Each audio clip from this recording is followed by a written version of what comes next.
Let's go. Ça tourne. C'est pas en direct, hein, c'est en différé. Extra. C'est-à-dire si je dis une bêtise, tu peux couper. Voilà, exactement.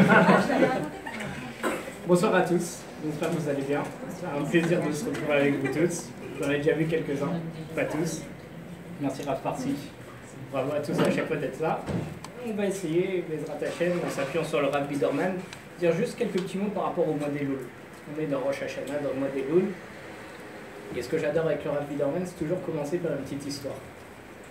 Un jour, il y avait un guide touristique qui faisait des excursions en Eretz Israël. Il avait l'habitude d'amener sur la tombe des tzadikim, de faire tous les plus grands monuments, et il était reconnu pour toutes ces histoires, tous ces contes. Et donc, il commence à préparer un nouveau voyage. Il prépare tout, il se met à fond. Quelques semaines avant le voyage, il ne dort même plus tellement il est à fond. Il adore ce qu'il fait.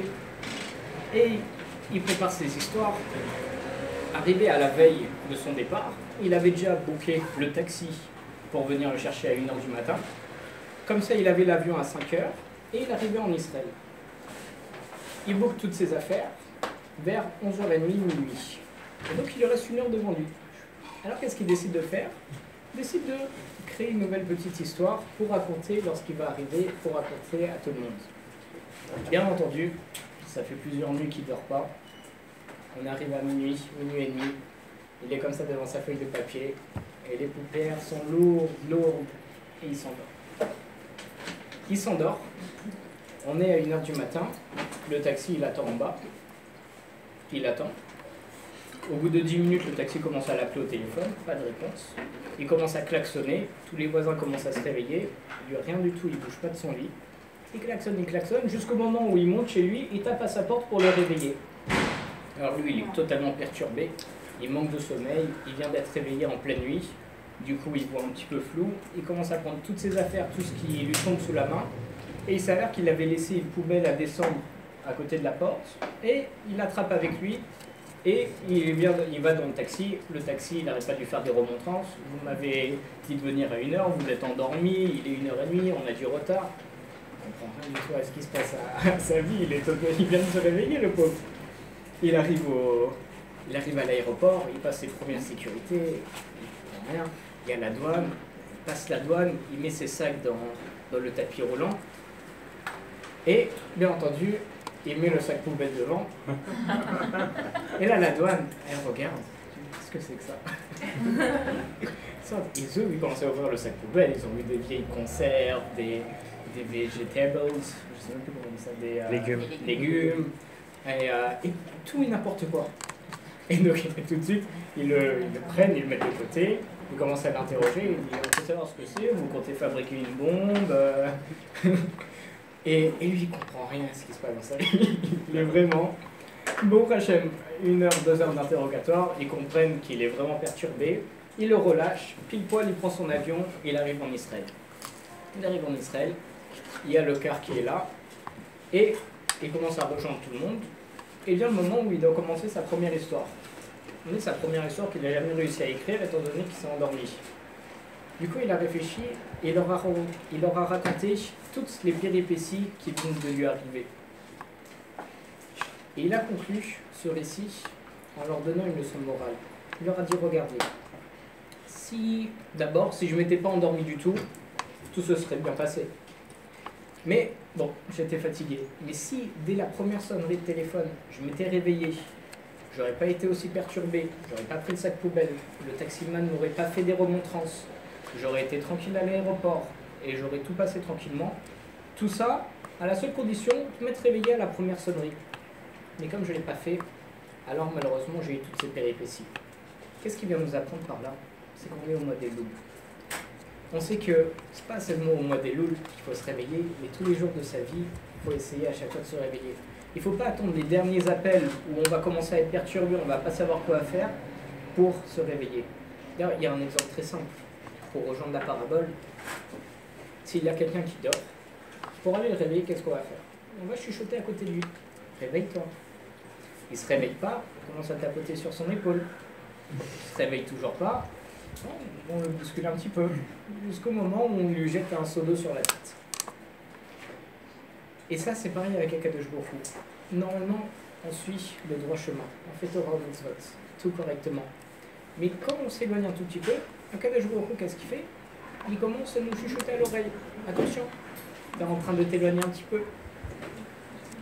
Et quand on ne bouge pas, on commence à faire un peu plus fort. Jusqu'au moment où, Chazé Shalom, on en arrive au moment où il jette le seau d'eau sur la tête. Il ne faut jamais arriver à ce moment-là. C'est dommage, parce que le but c'est quoi? Et la finalité c'est quoi? C'est qu'on va être réveillé.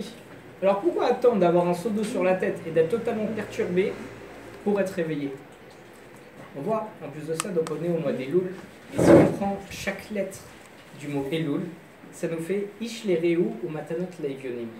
Un homme envers son prochain et donner des cadeaux, faire du chesed. Donc on voit qu'en réalité, dans cette période d'Elul, une des choses sur lesquelles il faut s'améliorer, une des choses importantes, c'est faire du chesed et aller vers son prochain.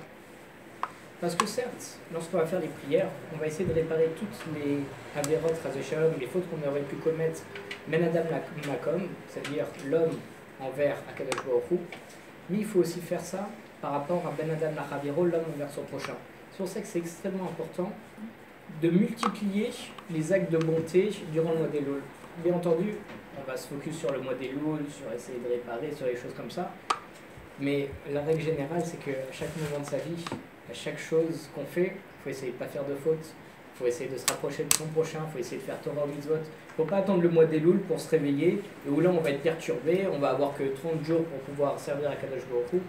Ça ne vaut pas le coup, c'est le seau d'eau sur la tête.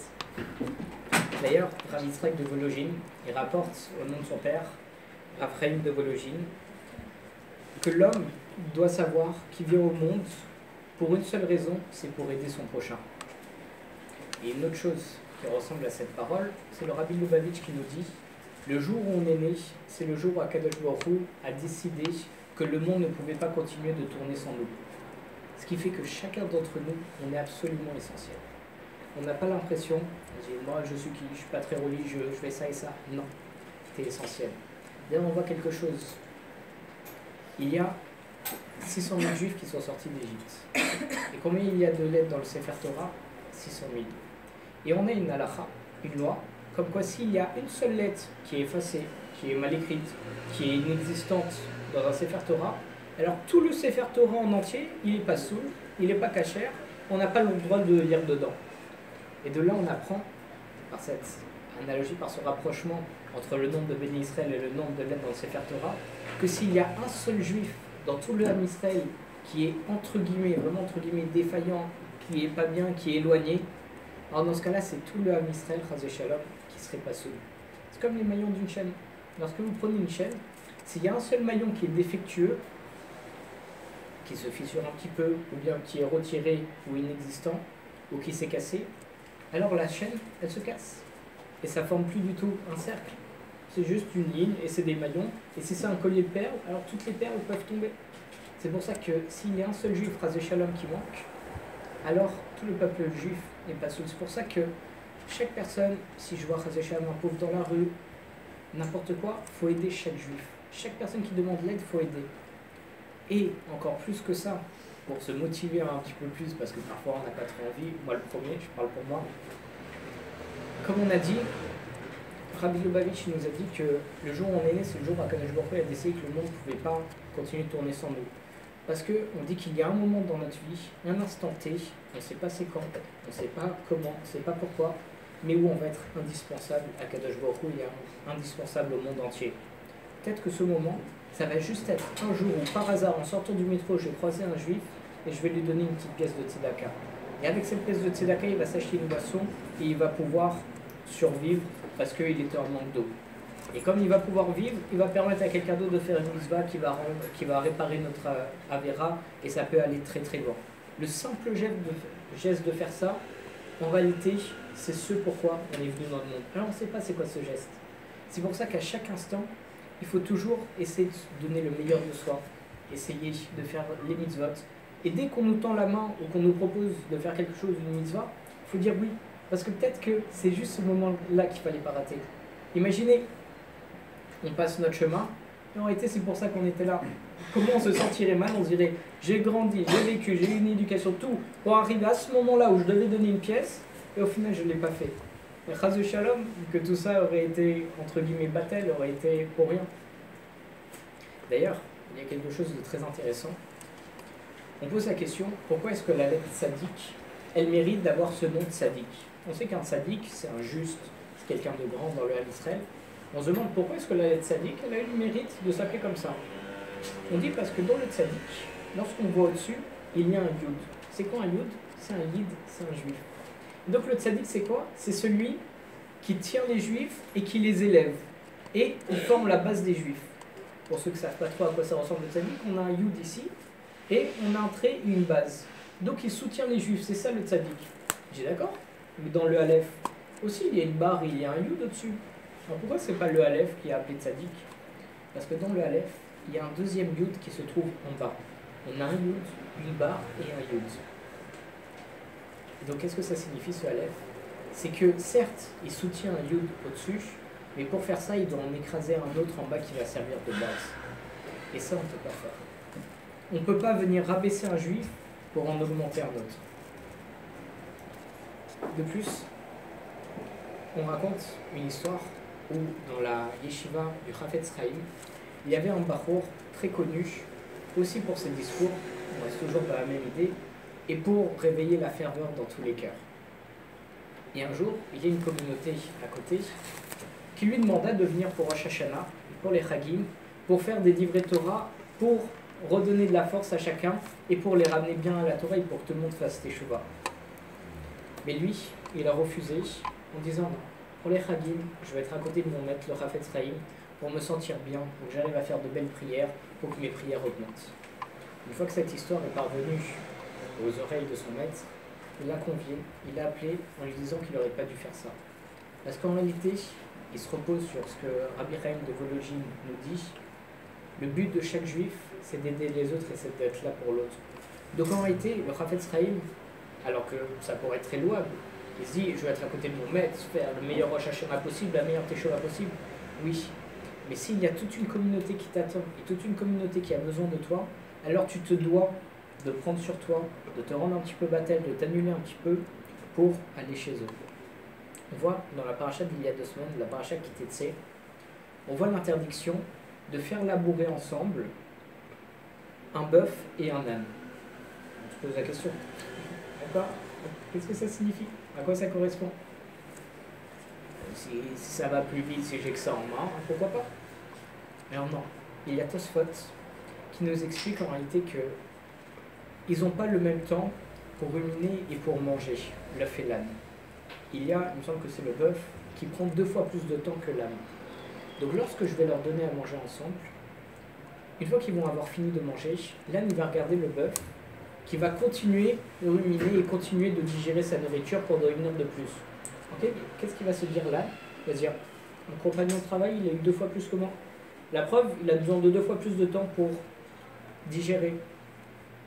Donc si Akadosh Baruch Hu, il nous a fait une loi pour éviter cette jalousie un petit peu hypothétique quand même envers les animaux, parce qu'en réalité ils n'ont pas forcément de conscience, alors c'est que c'est une grande histoire pour nous, et c'est une grande leçon pour nous dire, regarde, chaque chose que tu fais, ne te montre pas que tu as plus que l'autre, que tu as plus de moyens, que tu restes plus longtemps que l'autre.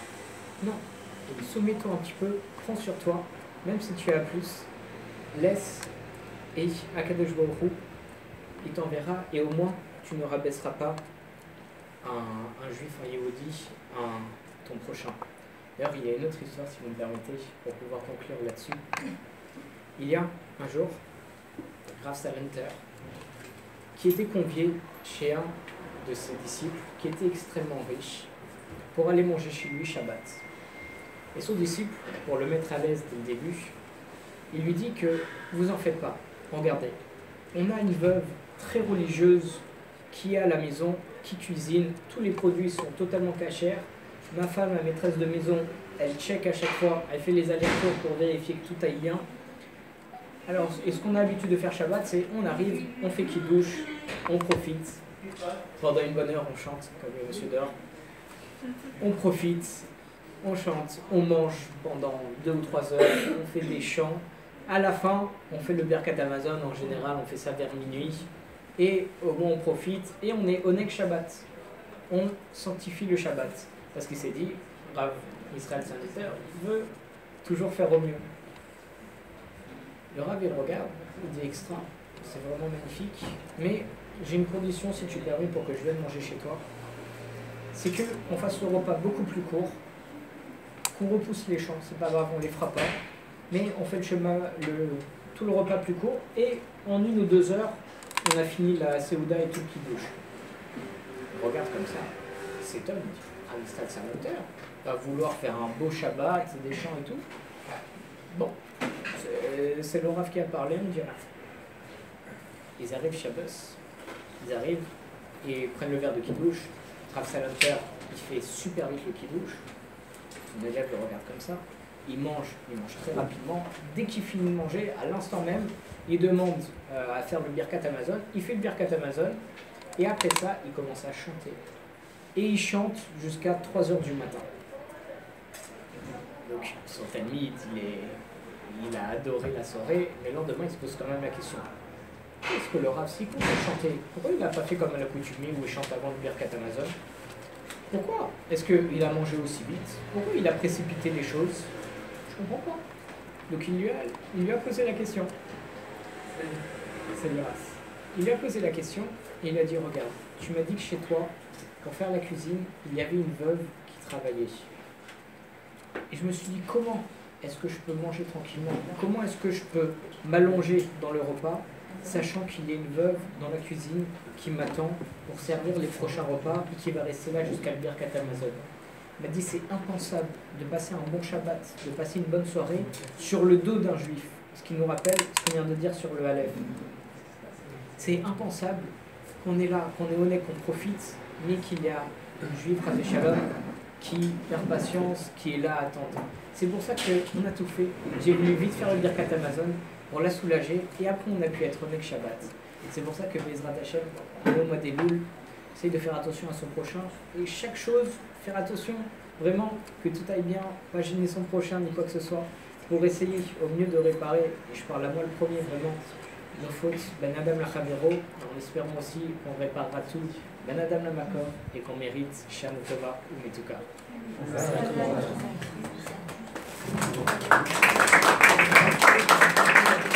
beaucoup.